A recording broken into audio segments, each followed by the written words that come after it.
महत्वाची घडामोड आहे। दादर, सायन, माटुंगा, चेंबूर, कुर्ला या परिसरात रिमझिम पावसाला सुरुवात झाली। राज्यात आजपासून मान्सून पुन्हा सक्रिय होणार आहे। अपडेट्स घेऊया आपले प्रतिनिधी कृष्णा सोनारवाडकर यांच्याकडून। कृष्णा, आत्ता नेमकी मुंबईतली स्थिती काय आहे आणि हवामान विभागाचं काय म्हणणं आहे?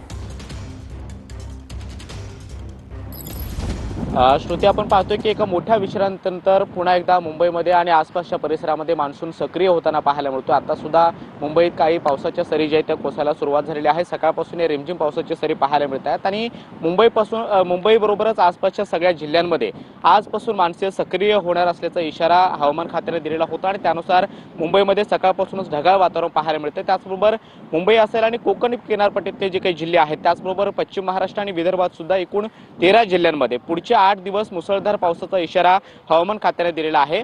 26 मे रोजी शेवटचा मुंबईमध्ये मोठा पाऊस पडलेला होता, ज्यामध्ये मुंबईच्या सखल भागामध्ये पाणी साचलेलं होतं, मेट्रो विस्कळीत झालेली होती, लोकल सुद्धा विस्कळीत झालेले होते आणि त्यानंतर पावसानं एक मोठी विश्रांती घेतलेली होती आणि आज पुन्हा एकदा मान्सून सक्रिय होताना पाहायला मिळतोय। सकाळपासून नक्कीच ढगाळ वातावरण आहे, रिमझिम पावसाची सरी यायला सुरुवात नक्कीच झालेली आहे आणि आजपासून मान्सून सक्रिय होण्याबरोबर पुढचे 8 दिवस नक्कीच अतिमुसळधार नक्कीच पावसाचा नक्कीच नक्कीच कृष्णा, अपडेट्स घेत राहणार आहोतच। तुर्तास धन्यवाद।